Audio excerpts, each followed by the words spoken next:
Hello friends, कैसे हैं आप सारे लोग। एक बार फिर से पॉलिटी की क्लास में आप सभी लोगों का स्वागत, अभिनंदन और इस्तकबाल। हम लोग यूपीएसआई की क्लास को टारगेट करके आगे बढ़ रहे हैं। यूपीएसआई में हम लोगों ने पहला चैप्टर स्टार्ट किया फ्रेंड्स, प्रस्तावना, जहाँ से क्वेश्चन आने ही हैं, एक या दो क्वेश्चन तो वहाँ से रहेंगे ही। और उस प्रस्तावना को पहले हम लोगों ने बहुत डिटेल में पढ़ा, लेकिन अल्टीमेटली हमारा वर्क क्या है, एग्जामिनेशन हॉल में क्वेश्चन को सॉल्व करना। और क्वेश्चन को सॉल्व करने के लिए बहुत सारी प्रॉब्लम आती हैं, कभी टर्मिनोलॉजी को लेकर के, कभी क्वेश्चन की शब्दावलियों को लेकर के, कभी क्वेश्चन को पूछने के तरीके को लेकर के। और वो चीज़ें हमारी तभी सही हो पाती, हम कितना भी पढ़ लें, जब तक हम क्वेश्चन को सॉल्व नहीं करते प्रीवियस ईयर के, तब तक हम हमारी चीज़ें सही नहीं होती। क्वेश्चन सॉल्व करने से हमारे दो फायदे हैं फ्रेंड्स। पहली बात तो हम किसी भी सब्जेक्ट में किस स्तर से अपनी पकड़ बनाएं, फैक्चुअल इन्फॉर्मेशन को किसको कलेक्ट करें, ये सारे अंदाजे आपको हो जाते हैं। क्योंकि जब आप क्वेश्चन देखते हैं तो आपको पता चल जाता है कि किसी भी टॉपिक में फैक्चुअल इन्फॉर्मेशन कौन सी हैं जो एग्जामिनेशन पॉइंट ऑफ व्यू से इंपॉर्टेंट है। तो हम लोगों ने देखा कि मैंने पिछले 20 साल में प्रस्तावना को लेकर यूपीएससी से लेके रेलवे ग्रुप डी तक जितने भी प्रश्न पूछे गए हैं, उन सारे प्रश्नों को लगभग 30 से 40 प्रश्न ऐसे थे। उसके अलावा भी कौन से और संभावित प्रश्न बन सकते हैं एग्जामिनर, और कौन कौन से प्रश्न यहाँ से उठा सकते हैं, उन सारे प्रश्नों को भी बनाने का मैंने प्रयास किया है। और इस तरीके से पूरी प्रस्तावना में 52 क्वेश्चन बने, और जिसमें कि लगभग 25 क्वेश्चन की प्रैक्टिस हम लोगों ने पहले सीरीज में कर ली थी, और आज की क्लास में 31 क्वेश्चन को सॉल्व करेंगे। और इस प्रकार से हम ये कह सकते हैं दावे के साथ, प्रस्तावना को केवल हमने पढ़ा ही नहीं, बल्कि प्रस्तावना से रिलेटेड सारे क्वेश्चंस को सॉल्व कर लिया। अब प्रस्तावना से कहीं भी कोई क्वेश्चन अगर एग्जाम में आएगा तो हमें सॉल्व करने में कोई प्रॉब्लम नहीं होगी। तो आगे चलते हैं आज की क्लास में और देखते हैं कि यहाँ से क्वेश्चन किस तरीके से पूछे गए हैं। और मैं उम्मीद करता हूँ ऐसे बच्चे जो स्टार्टिंग से वीडियो प्रस्तावना का देख रहे हैं, सारे क्वेश्चन को बड़ी आसानी के साथ सॉल्व कर लेंगे। इसलिए मैं थोड़ा सा सॉल्व करते समय टाइम दूंगा आपको, कि बीच में आप खुद मन में आंसर लगा सकें और अपने आप को सेल्फ जज कर सकें कि कितने क्वेश्चन हम सही कर पा रहे हैं, और गलतियां हो रही हैं तो किस लेवल पे हो रही हैं। आइए सॉल्व करते हैं पहला क्वेश्चन। भारत है एक, सिंपल क्वेश्चन कि भारत है एक धर्मनिरपेक्ष राष्ट्र, हिंदू राष्ट्र, हिंदू मुस्लिम राष्ट्र। कई बार बच्चे थोड़ा सा कभी कभी क्या होता है, किसी भी क्वेश्चन को सोचना अच्छी बात है, लेकिन ज़्यादा सोचना अच्छी बात नहीं है। गलतियाँ क्या होती है, जब कभी कभी हम ज़्यादा सोच लेते हैं तो लगता है कि भारत में बहुत सारे देश, एक गंगा जमुनी तहजीब वाला देश है, बहुत सारे धर्म के लोग एक साथ रहते हैं, तो हम समझते हैं हिंदू मुस्लिम राष्ट्र है भारत एक। हम आंसर तुरंत क्या लगा देंगे, 3, क्योंकि एग्जाम सेटर के द्वारा जो क्वेश्चन बनाते हैं उनके द्वारा ऐसे ऑप्शन को रखा भी जाता है बीच में कि दूसरे की तरफ बच्चे का झुकाव हो, और आप तुरंत क्या करेंगे, हिंदू मुस्लिम राष्ट्र। जबकि हमने प्रस्तावना को पढ़ते हुए क्या कहा, हमारी प्रस्तावना का स्वरूप कैसे है, हम भारत के लोग भारत को एक संपूर्ण प्रभुत्व संपन्न समाजवादी पंथ निरपेक्ष सेकुलर कंट्री की बात करता है भारत। और सेकुलर कंट्री का मतलब क्या हुआ कि भारत का कोई अपना राजकीय धर्म नहीं है, और भारत का कोई अपना राजकीय धर्म का मतलब से ये कदापि नहीं हुआ कि जो भारत का राज्य सरकार है वह सरकार धर्म के मामले में उसका विरोध करता है ना।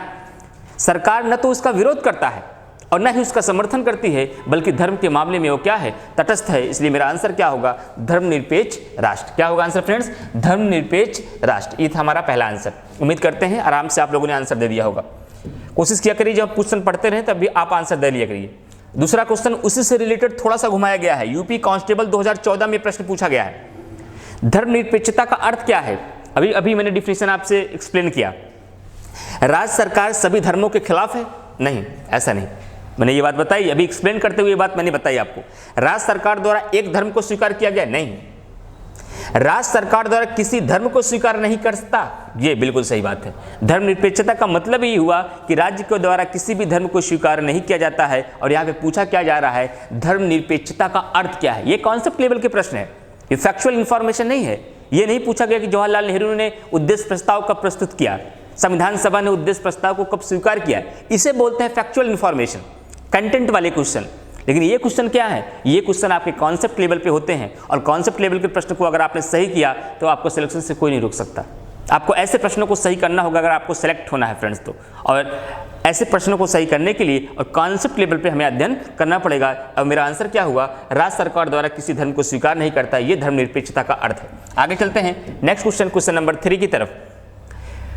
थोड़ा सा डिले होगा फ्रेंड्स, टाइम लगेगा मेरे साथ क्वेश्चन सॉल्व करने में, लेकिन पूरा कॉन्सेप्ट लेवल क्लियर होगा। मैं चाहूं तो हर क्वेश्चन का तुरंत आंसर बताऊं, इसका आंसर ये आगे पढ़ूं स्लाइड से। मैं चाहता हूं एक्सप्लेन करते हुए एक क्वेश्चन के माध्यम से चारों जो आपको उसमें ऑप्शन दिए हैं उसके माध्यम से भी अगर प्रश्न बन सकता है उसका भी डिस्कस मैं आपके साथ करूं।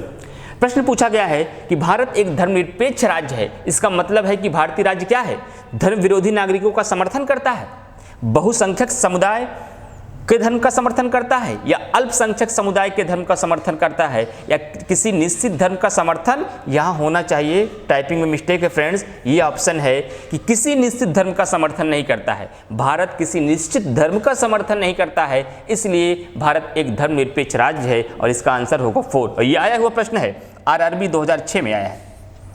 क्लियर हुआ फ्रेंड्स? क्वेश्चन का रिपीटेशन होता है, आए हुए क्वेश्चनों को ही सीधा आपके एग्जाम में दे दिया जाता है, तो ध्यान रखिएगा, रिपीटेशन क्वेश्चन को जरूर हमें सॉल्व करना है। आगे चलते हैं क्वेश्चन नंबर 4 की तरफ। गणतंत्र होता है, इसीलिए हमने एक एक शब्दों को समझा है। गणतंत्र क्या होता है? केवल एक लोकतांत्रिक राज्य, अध्यक्षीय पद्धति शासन वाला राज्य, संसदीय पद्धति शासन वाला राज्य, वह राज्य जहां पर अध्यक्ष वंशानुगत रूप से, ये देखिए मेन बात ये है, ना हो।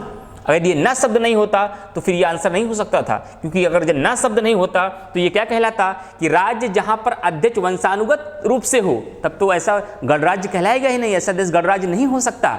और यहाँ क्या पूछ रहा, गणतंत्र क्या होता है? गणतंत्र का मतलब ये हुआ कि जहां का राष्ट्राध्यक्ष वंशानुगत ना होकर के निर्वाचित होता है, इसलिए मेरा आंसर क्या होगा, आंसर नंबर 4। Clear friends? आगे बढ़ते हैं हम लोग नेक्स्ट क्वेश्चन की तरफ। क्वेश्चन नंबर 5, निम्नलिखित में से 2 शब्द कौन से हैं जिनका समावेशन 42वें संविधान संशोधन के द्वारा उद्देशिका में किया गया था? ऐसे फ्रेंड्स जो केवल डायरेक्ट आज वीडियो देख रहे हैं, आज क्वेश्चन सॉल्व कर रहे हैं, डिस्क्रिप्शन के जाके एपिसोड नंबर 1, एपिसोड नंबर 2 और 3 आप देखिएगा, तो पूरे प्रस्तावना को मैंने डिटेल में पढ़ाया है, उसके 25 क्वेश्चन को सॉल्व भी कराया है, वहां से आप देख लेंगे तो सारे कॉन्सेप्ट क्लियर हो जाएंगे। फिर भी मैं कोशिश कर रहा हूं एक बार और से रिविजन करता चलूं आपके साथ में। निम्नलिखित में से 2 शब्द कौन से हैं जिनका समावेशन 42वें संशोधन द्वारा संविधान की उद्देशिका में किया गया है? धर्म, आपको याद आ रहा है 42वें संविधान संशोधन द्वारा कितने शब्द जोड़े गए? 3 शब्द। कौन सा? समाजवाद, सोशलिस्ट, धर्मनिरपेक्ष, सेकुलरिज्म, और तीसरा अखंडता।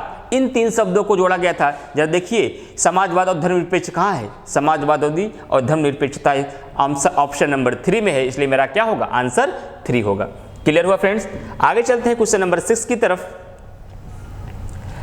भारतीय संविधान की प्रस्तावना में भारत को किस रूप में घोषित किया गया है? एक सार्वभौमिक प्रजातांत्रिक गणतंत्र, एक समाजवादी प्रजातांत्रिक गणतंत्र, एक संपूर्ण प्रभुत्व समाजवादी पंथ निरपेक्ष प्रजातांत्रिक गणतंत्र। देखिए बहुत सारे बच्चे कंफ्यूज होते हैं। प्रस्तावना याद है? प्रस्तावना कैसे याद किया आपने?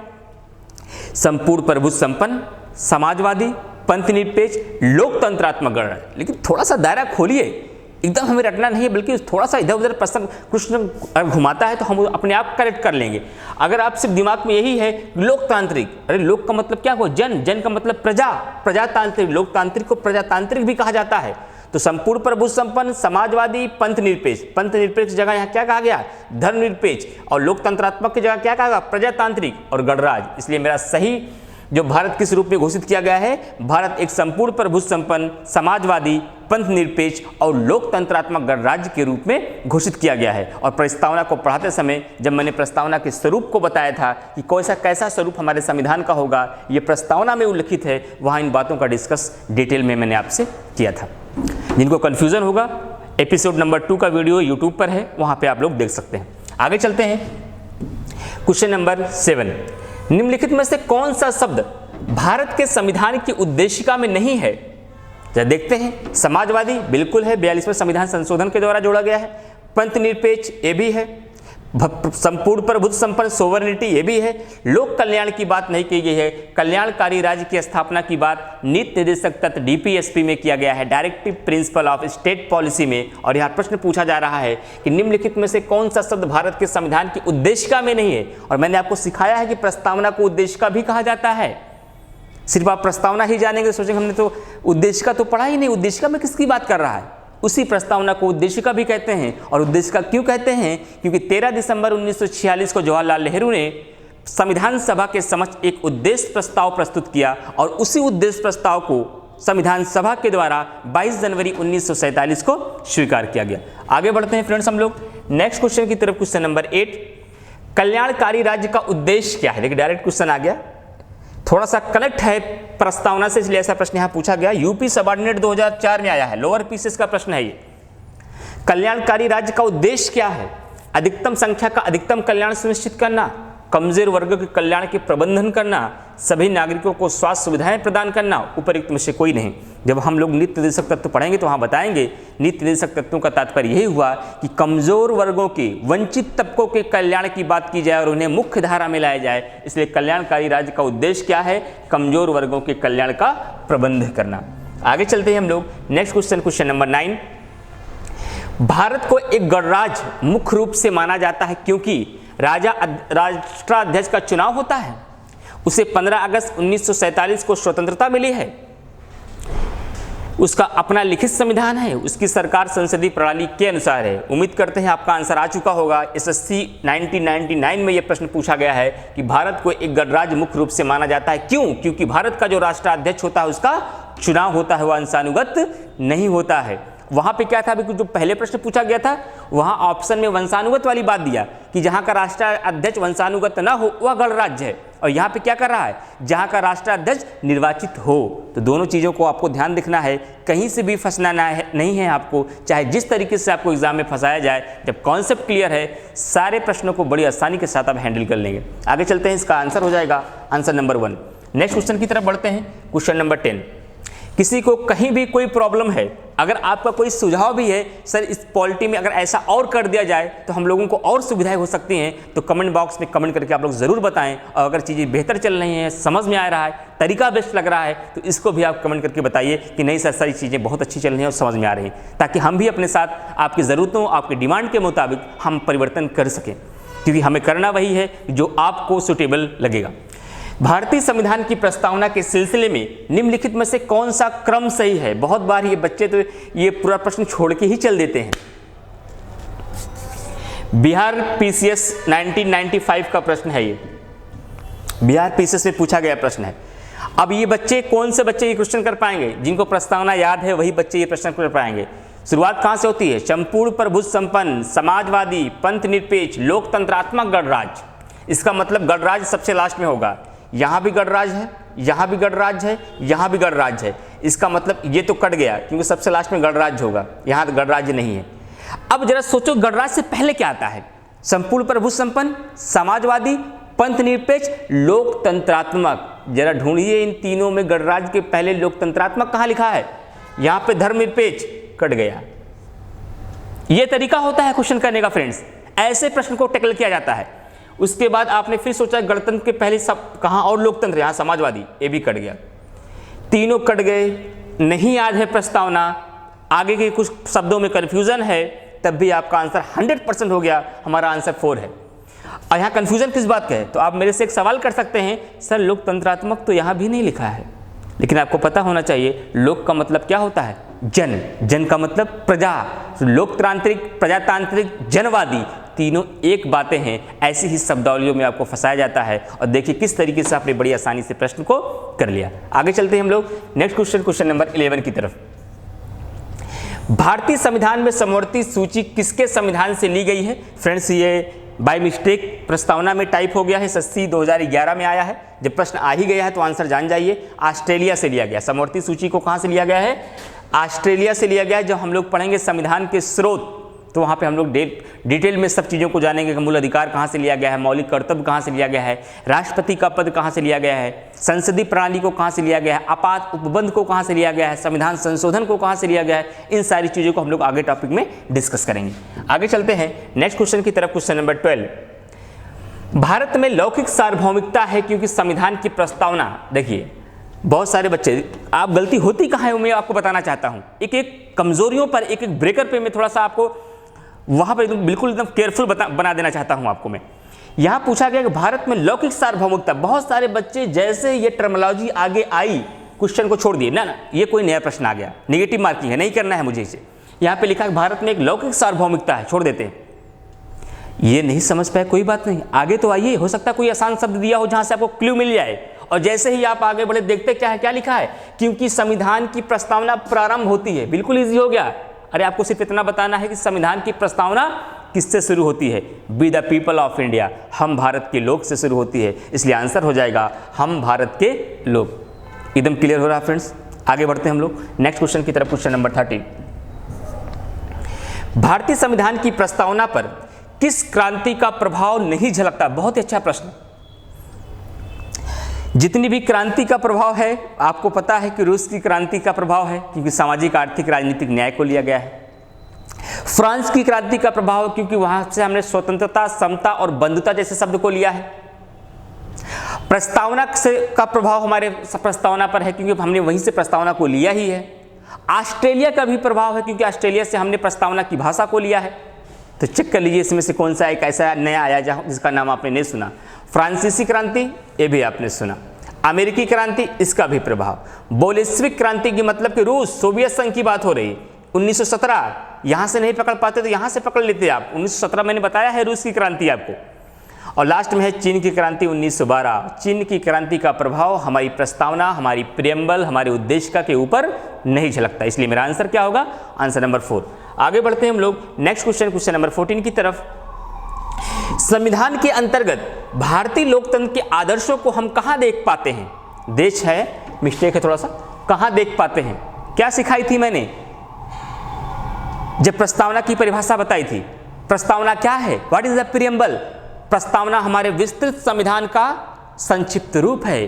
प्रस्तावना हमारे संविधान के आदर्शों का, उद्देश्यों का, उसके मूल्यों का, हमारे संविधान सभा के सदस्यों की मंशा का प्रतिबिंब है।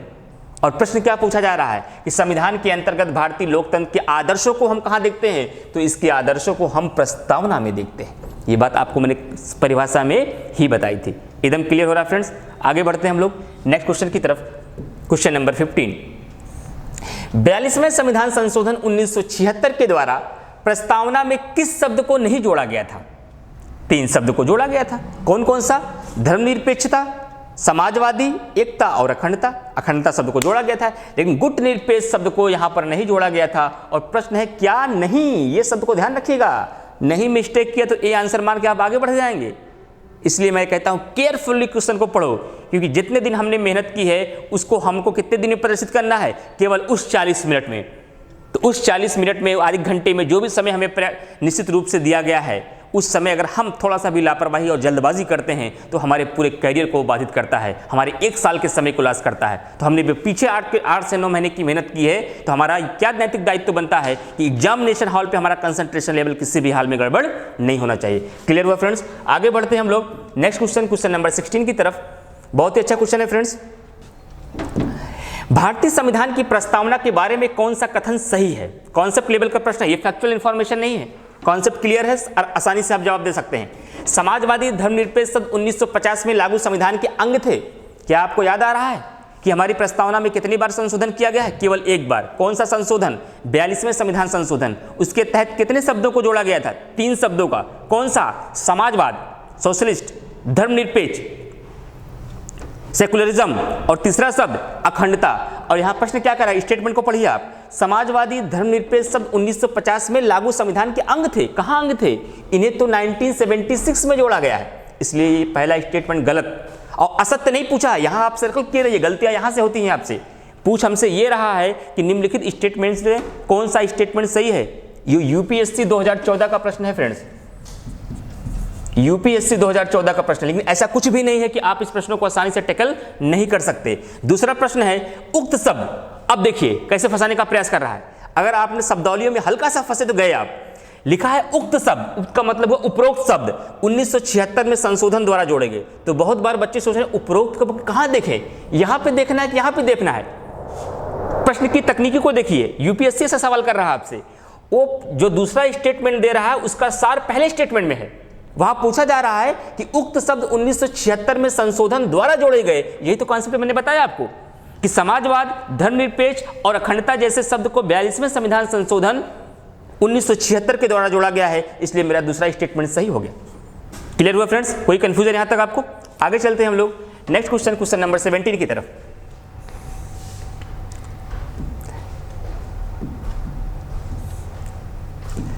भारतीय संविधान के किस भाग को उसकी आत्मा की आख्या प्रदान की गई है? आत्मा का नाम आया तो शायद मैं उम्मीद करता हूं कि आपको जो उसके पहले की सारी चीजें हैं वो भी एकदम क्लियर हो रहा। स्टेटमेंट के संबंध मैंने 4 चीजें बताई थी। प्रारूप समिति के जो हमारे सदस्य थे अल्लादी कृष्णा स्वामी अय्यर ने, उन्होंने हमारी प्रस्तावना को संविधान का दीर्घकालिक सपनों का विचार कहा। ठाकुरदास भार्गव ने प्रस्तावना को हमारे संविधान की आत्मा कहा। के.एम. मुंशी ने प्रस्तावना को हमारे संविधान का जन्म कुंडली कहा। N.A. पालिकीवाला ने हमारी प्रस्तावना को संविधान का परिचय पत्र कहा और संविधान निर्माता डॉक्टर भीमराव अंबेडकर ने हमारी प्रस्तावना को संविधान का पवित्र दस्तावेज कहा। और यहाँ प्रश्न क्या पूछा जा रहा है कि भारतीय संविधान के किस भाग को उसकी आत्मा की आख्या प्रदान की जाती है। हो सकता है कुछ बच्चों को इस बात का कन्फ्यूजन हो कि सर संविधान की आत्मा के संबंध में मैंने स्टेटमेंट डॉक्टर भीमराव अंबेडकर का सुना है। बिल्कुल सुना होगा, लेकिन वो मकसद दूसरा है। जब संविधान सभा के सदस्यों ने डॉक्टर भीमराव अंबेडकर से पूछा कि आपकी नज़र में 395 अनुच्छेदों में से सबसे महत्वपूर्ण अनुच्छेद कौन सा है, तब डॉक्टर भीमराव अंबेडकर ने कहा मेरी नज़र में सबसे महत्वपूर्ण मूल अधिकार है और मूल अधिकार में जितने भी अधिकार हमारे भारतीय नागरिकों को प्रदान की गए हैं उनकी सुरक्षा की बात आर्टिकल 32 में की गई है, जो संवैधानिक उपचारों का अधिकार है। अतः मेरी नज़र में पूरे संविधान में सबसे महत्वपूर्ण आर्टिकल 32 है। अतः या it is the soul of constitution, यह क्या है, संविधान की आत्मा है। लेकिन ठाकुरदास भार्गव के द्वारा यह कहा गया कि preamble is the soul of constitution, प्रस्तावना जो है वो हमारे संविधान की आत्मा है। और यहाँ प्रश्न पूछा गया है कि भारतीय संविधान के किस भाग को उसकी आत्मा की आख्या प्रदान की गई है। तो ध्यान रखिएगा, प्रस्तावना को मौलिक अधिकार कदापि नहीं लगाना है। जब डायरेक्ट आर्टिकल लिखे हों, आपको अगर सारे आर्टिकल एक तरफ से दिए हों, उसमें से पूछा जाए किसे हमारे संविधान की आत्मा माना गया है, तब आंसर आप 32 आर्टिकल को लगाएंगे। एकदम क्लियर हो रहा है फ्रेंड्स। आगे बढ़ते हैं हम लोग नेक्स्ट क्वेश्चन की तरफ। क्वेश्चन नंबर 18, संविधान निर्माताओं ने किस पर विशेष ध्यान दिया। परिभाषा क्या थी, व्हाट इज द प्रीएम्बल। प्रस्तावना क्या है, तो मैंने बताया था प्रस्तावना हमारे संविधान के उद्देश्यों, हमारे संविधान के आदर्शों, हमारे संविधान के मूल्यों और संविधान सभा के सदस्यों की मंशाओं को प्रदर्शित करता है। इसका मतलब यह हुआ कि हमारे संविधान सभा के जो सदस्य थे, हमारे संविधान पर सबसे ज्यादा विशेष ध्यान किस पे दिया गया है, प्रस्तावना पे। इवन यहां तक कि जब भी सर्वोच्च न्यायालय को किसी भी आर्टिकल या किसी भी वाद में, किसी भी मामलों को लेकर जब किसी असमंजस में फंसती है, तो वह प्रस्तावना को उठा करके उसके प्रतिबिंब और मूल्यों को देकर के उसकी व्याख्या की जाती है। अब प्रश्न पूछा गया है कि संविधान निर्माताओं ने किस पर विशेष ध्यान दिया है। तो इन चारों चीजों की बात की जाए, मौलिक कर्तव्य, मौलिक अधिकार और नीति निर्देशक तत्व और प्रस्तावना, तो सबसे ज्यादा ध्यान किस पे दिया है, प्रस्तावना पे। ये कॉन्सेप्ट लेवल के प्रश्न हैं, जबकि आपकी नजर में ये भी होगा कि नीति निर्देशक तत्व भी बहुत इंपॉर्टेंट है। लेकिन ध्यान रखिएगा, जब कभी भी ये पूछा जाए कि नीति निर्देशक तत्व हो, तो नीति निर्देशक तत्व का उद्देश्य क्या था, केवल एक कल्याणकारी राज्य की स्थापना करना। और इसका मौलिक अधिकार का उद्देश्य क्या था, मौलिक अधिकार जो थे वो नागरिकों के नैतिक और भौतिक मूल्यों का विकास करते हैं, जबकि नीति निर्देशक तत्व क्या है, एक कल्याणकारी राज्य की स्थापना करते हैं। और मौलिक कर्तव्य क्या है, जहां एक ओर हमें कुछ अधिकार दिए जाते हैं, वही दूसरी ओर हमारी जिम्मेदारी बनती है कि देश के प्रति हमारे कुछ कर्तव्य भी होने चाहिए। लेकिन सबसे विशेष प्रभाव हमारा किस पे पड़ा है, प्रस्तावना पे। सारे ऑप्शन क्लियर हो गए आपके। आगे चलते हैं हम लोग नेक्स्ट क्वेश्चन की तरफ। क्वेश्चन नंबर 19, प्रश्न पूछा गया है, भारत में जनप्रिय संप्रभुता है क्योंकि भारत के संविधान की प्रस्तावना। देखिए, अब आप यहां पढ़ रहे हैं, हो सकता है कंफ्यूजन हो रहा है, जनप्रिय संप्रभुता है, क्या कहना चाह रहा है, छोड़ दीजिए, वहां से आगे बढ़िए आप। हो सकता है कुछ ऐसा क्लू आपको मिल जाए, फिर से आपके लिए क्वेश्चन इजी हो जाए जैसे ही आप आगे बढ़े। क्योंकि यहां से पढ़िए, भारत के संविधान की प्रस्तावना शुरू होती है किन शब्दों से, with the people of India, हम भारत के लोग। आसानी से आंसर ढूंढिए कहां पर है, हम भारत के लोग, इसलिए आपका आंसर क्या हो गया, आंसर नंबर 4। क्लियर। आगे चलते हैं क्वेश्चन नंबर 20, बहुत ही आसान सवाल। ये तो आप कह सकते हैं ग्रुप डी से लेकर वनडे के हर एग्जामिनेशन में पूछा जाता है, लेकिन फिर भी गलतियां होती हैं।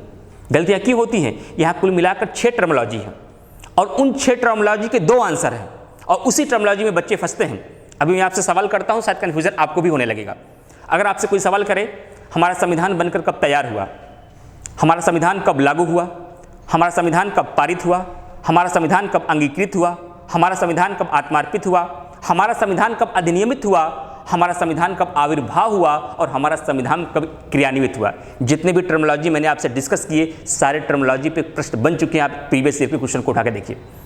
तो कन्फ्यूजन क्या रखना है, जब भी सवाल पूछा जाए, जब प्रस्तावना के लास्ट में आप पहुंचते क्या करते हैं, एतत् द्वारा आज दिनांक 26 नवंबर को इस संविधान को अंगीकृत, अधिनियमित और आत्मार्पित करते हैं। इसका मतलब 26 नवंबर 1949 को ही हमारा संविधान अंगीकृत हुआ है, अधिनियमित हुआ है और इसको हमने अपने ऊपर अर्पण किया है, इसको आत्मार्पित भी किया है और इसी दिन हमारा संविधान बनके तैयार हुआ है और इसी दिन पारित हुआ है।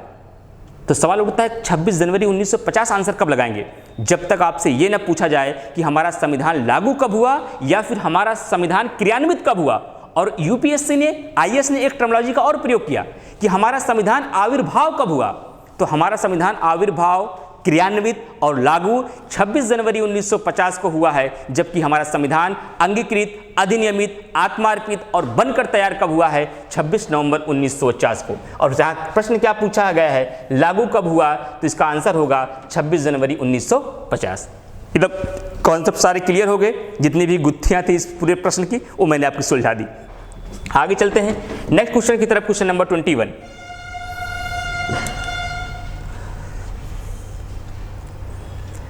भारतीय संविधान का प्राधिकार स्रोत कौन है? राष्ट्रपति हैं, भारत के लोग हैं, सर्वोच्च न्यायालय है और सरकार है। तो मैंने बताया था जो हमारे संविधान को ये शक्ति प्राप्त हुई है, ये शक्ति कहाँ से प्राप्त हुई है? भारत के लोग अर्थात भारत की जनता से हुई है, इसलिए इसका आंसर हो जाएगा भारत के लोग। आगे चलते हैं क्वेश्चन नंबर 22 की तरफ। भारतीय संविधान ने किस प्रकार के लोकतंत्र को अपनाया है? देखिए अब मैं फिर तरीका बताता हूं कैसे ऐसे क्वेश्चन को सॉल्व करते हैं। अच्छा इतना तो आपको पता है ना, हमारे क्या राजतंत्र नहीं है ना, इससे आप लोग सहमत हैं मेरी बात से? चलिए कोई बात नहीं, आगे चलते हैं। क्या हमारे यहाँ वंशानुगत शासन है? नहीं है। इसका मतलब जहां जहां वंशानुगत होगा, जहां जहां राजतंत्र होगा वो कट जाएगा। समझ पा रहे मैं कहना क्या चाह रहा हूं आपसे? प्रश्न पूछा गया कि भारतीय संविधान ने किस प्रकार के लोकतंत्र को अपनाया है, इसका मतलब राजतंत्र नहीं है ना, लोकतंत्र नहीं है। और पहले ऑप्शन में मैं राजतंत्र देख रहा हूं, ये कट गया। एलिमिनेटिंग पावर, इसी को बोलते हैं एलिमिनेट करना। ऑप्शन को डायरेक्ट टिक नहीं लगाना, काट के आंसर निकाल लेना। 3 ऑप्शनों को काटिए, एक ऑप्शन अपने आप मिल जाएगा। लेकिन काटने के लिए भी कम से कम 70% नॉलेज चाहिए। अगर 70% नॉलेज है तभी आप ऐसा कर सकते हैं। तो राजतंत्र कट गया, उसके बाद इसमें वंशानुगत लिखा है, ये भी कट गया।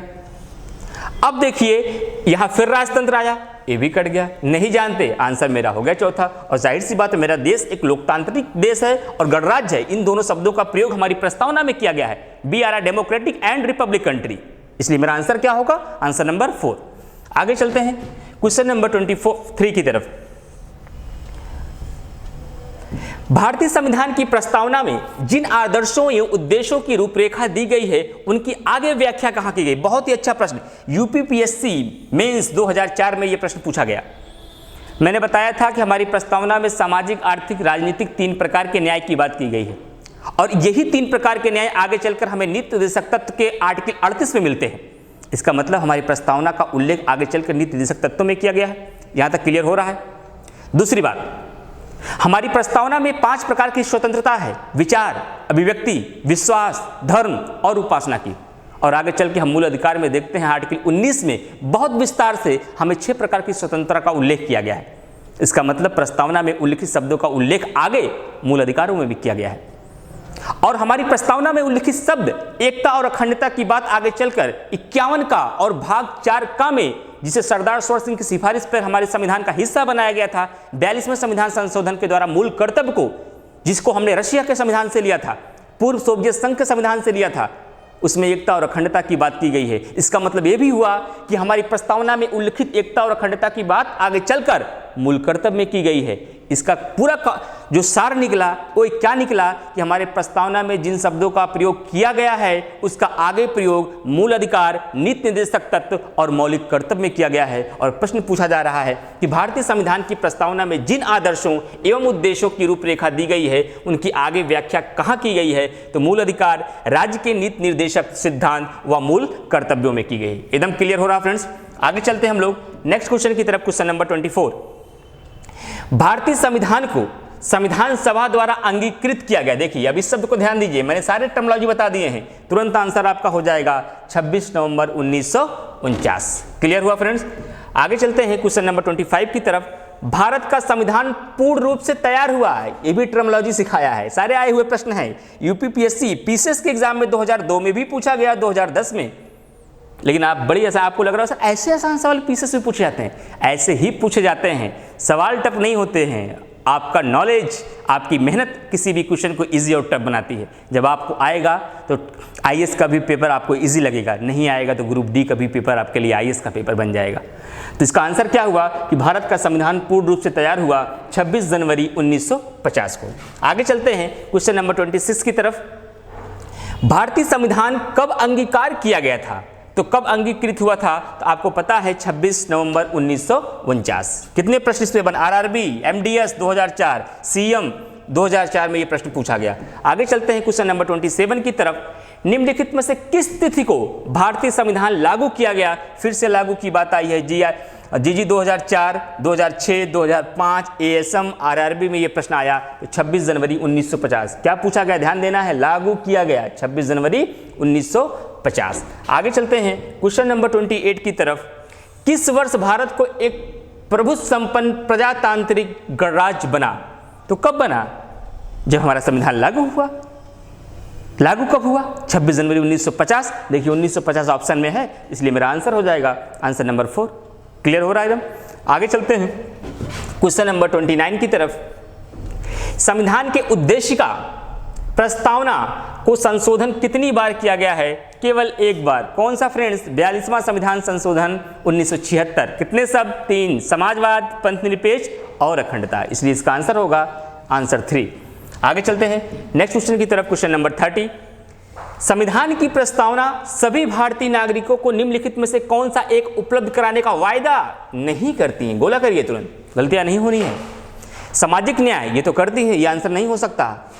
राजनीतिक न्याय ये भी है। विचार की स्वतंत्रता बिल्कुल है, 5 प्रकार की स्वतंत्रता है, लेकिन पूजा की समानता की बात हमारे प्रस्तावना में नहीं की गई है और यहाँ पे नहीं ही पूछा गया है। आगे चलते हैं क्वेश्चन नंबर 31। भारतीय संविधान के उद्देशिका में परिवर्तन किस संशोधन अधिनियम में किए गए थे? तो आपको पता है, कई बार हुआ, रट गया होगा। 42वां संविधान संशोधन अधिनियम 1976। आज का शायद लास्ट क्वेश्चन होगा, सेकंड लास्ट क्वेश्चन आपका फ्रेंड्स है कि प्रस्तावना का वह प्रावधान जो सभी वयस्क नागरिकों को मतदान का अधिकार प्रदान करता है। मतदान का अधिकार कौन देता है? क्योंकि हम लोग समाजवाद है इसलिए, गणतंत्र हैं इसलिए, या पंथनिरपेक्ष, प्रजातंत्र, एक डेमोक्रेटिक कंट्री है, लोकतंत्रात्मक, जहां पर वास्तविक सत्ता जनता के हाथ में होती है, जनता के द्वारा निर्वाचित होते हैं। इसलिए इसका आंसर हो जाएगा आंसर नंबर 2। आरआरबी 2009 में ये प्रश्न पूछा गया। और क्वेश्चन नंबर 33 और आज का लास्ट क्वेश्चन फ्रेंड्स। भारत एक गणतंत्र है, इसका देश क्या है? इसका अर्थ क्या है? सभी मामलों में अंतिम अधिकार जनता के पास है। गलत। भारत में संसदीय शासन व्यवस्था है।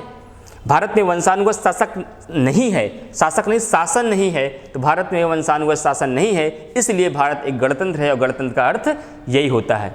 इस प्रकार से हमें पढ़ाई करनी है हर एक टॉपिक को। अगर ऐसे अपनी पकड़ हमने बनाई फ्रेंड्स, तो यूपीएसआई का एग्जाम क्रैक करने से और कंधों पे स्टार लगने से आपको कोई नहीं रोक सकता। लेकिन इस स्तर से हर सब्जेक्ट को आपको पढ़ना होगा, उसके डेप्थ तक जाना होगा। आप जब तक उसके तलहटी तक गोता नहीं लगाएंगे, हाथों में मोतियां नहीं आने वाली फ्रेंड्स। और इस तरीके से मेहनत करिए, आगे बढ़िए। अगर वीडियो पसंद आता है आप लोगों को, और क्लासेस स्टार्ट हो गई हैं, 1 सितंबर से रेगुलर क्लास है, ज़्यादा से ज़्यादा बच्चे इसमें एडमिशन लीजिए। कोई भी कन्फ्यूज़न, किसी भी बात की प्रॉब्लम है तो अपना सुझाव कमेंट बॉक्स में आप लोग ज़रूर दीजिए। मिलते हैं नेक्स्ट वीडियो में। Thank you all of you.